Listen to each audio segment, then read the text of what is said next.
Respected principal, teachers, and my dear fellows, Assalamu alaikum.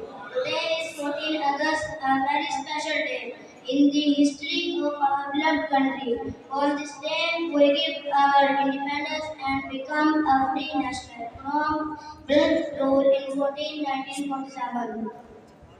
This day we give our breath for our Pakistani.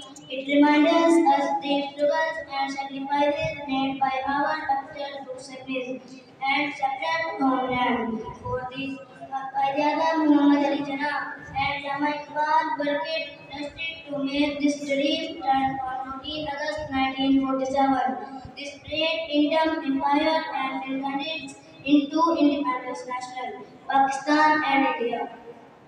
Happy Independence Day for all you Pakistan Zindabad.